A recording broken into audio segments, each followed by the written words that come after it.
My name is Fitria Agustina with student ID number 20000100020. I will explain about unemployment. Unemployment is a term for people who do not work at all, are looking for work less than 2 days a week, or someone who is trying to get a decent job. There are two types of unemployment. One, based on working hours, there are three types: disguised unemployment, under unemployment, open unemployment. Two, based on the cause of occurrence, there are six types: frictional unemployment, conjunctural unemployment, structural unemployment, seasonal unemployment, cyclical unemployment, and technological unemployment. Cause of unemployment. 1. The size of the workforce is not balanced with job opportunities. 2. Unbalanced employment structure. 3. The need for the number and type of educated personnel and supply of educated personnel are not balanced. 4. Increasing the role and aspiration of the female workforce in the entire structure of the Indonesian workforce. 5. Provision and utilization of labor between regions is unbalanced. How to overcome unemployment?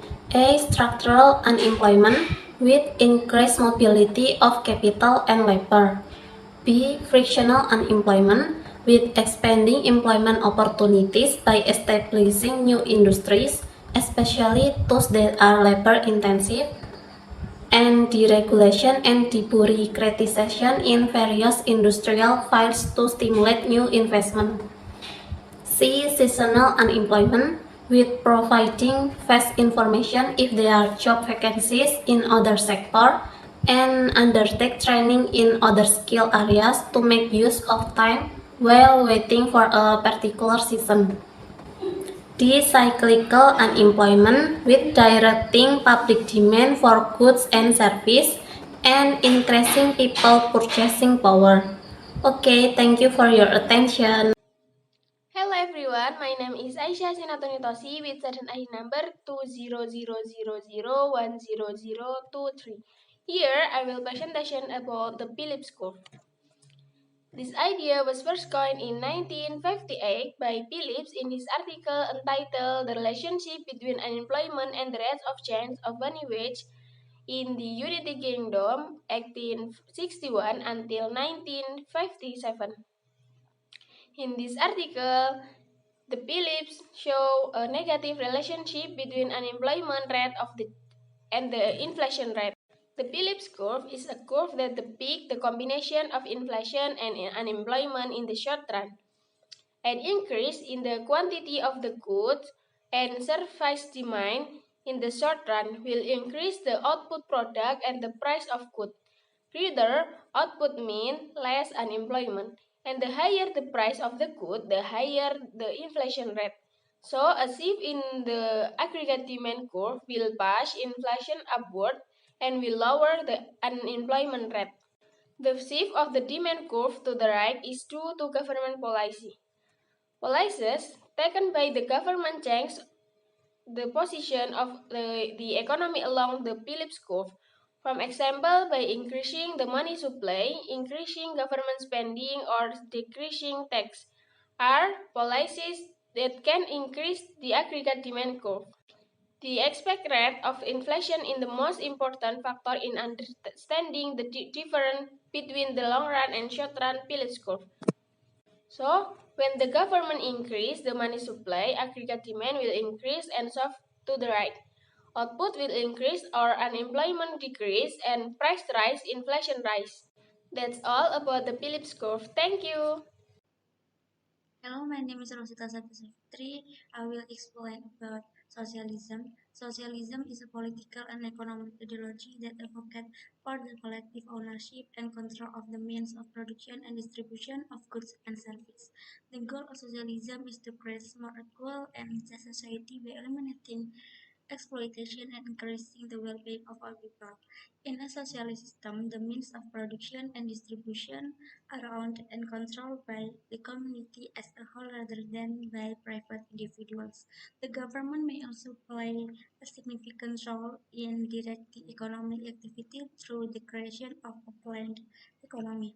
The history of socialism has its origin in the age of Enlightenment and the 1789 French Revolution manifesto was written by Karl Marx and Friedrich Engels in 1847, just before the Revolution of 1848 swept Europe, expressing what they termed scientific socialism. In the last third of the 19th century, parties dedicated to democratic socialism arose in Europe, drawing mainly for Marxism. Marx and Engels drew from these socialist or communist ideas born in the French Revolution, as well as from the German philosophy of Georg Wilhelm Friedrich Hegel and British political economy, particularly that of Adam Smith and David Ricardo. For Marxist socialism, or as Marx termed it, the first phase of communist society can be viewed as a transitional stage characterized by common or state ownership of the means of production under democratic workers' control and management, which Engels argued was beginning to be realized in the Paris Commune before it was overthrown. Socialism to them is simply the transitional phase between capitalism and higher phase of communist society. Advantage of socialism: first, absence of exploitation. A socialist system ensures that no worker is exploited. According to the socialist system, each person is guaranteed access to basic goods, even those who are not able to contribute. As a result, the system helps to minimize poverty levels in the society. In addition, each person has the same right to access healthcare and other important social aspects such as education. Second, rejection of discrimination. The system disapproves discrimination and each person does what he is good at or what he enjoys best. Disadvantage of socialism. First, depends of cooperative pooling. Perhaps the greatest disadvantage of socialist system is its reliance on cooperative pooling to get things done. In addition, people who are competitive in the community are viewed in a negative light. Second, lack of competitiveness and innovation. Socialism doesn't reward entrepreneurial venture of competitiveness. Consequently, the socialist system doesn't encourage innovation as much as capitalism. Thank you. That's all from me. Thank you. My name is Astrid Atika Widasari. My study number is 20000010056. I will explain about international trade. International trade refers to the exchange of goods, services, and capital across international borders or territories. The market more competitive, resulting in more competitive pricing and bringing cheaper products to consumers. Advantage of international trade increases efficiency due to comparative advantage or from taking advantage of increased output. Trade promotes dynamism and innovation in the economy, expand target market and increase revenues, increase job opportunities, improve risk management, greater efficiency and productivity. History of trade theory. The importance of international trade was recognized early on by political economists such as Adam Smith and David Ricardo. David Ricardo developed and published one of the first theories of international trade in 1817. Purchasing power equation. If there are no transaction costs or trade restriction, there is no price difference. According to the buying power parity theory, This connection is true for the entire market assortment of product and service.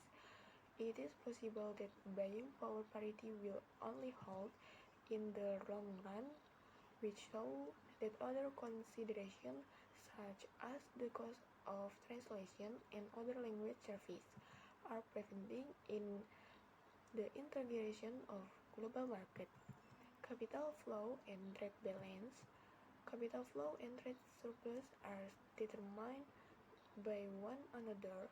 A country will have a trade surplus if its domestic saving, private saving, plus retained earnings of business are greater than its domestic use of saving, include funding private investment and government budget deficit.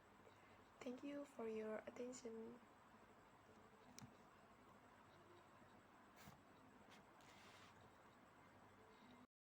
Assalamualaikum warahmatullahi wabarakatuh.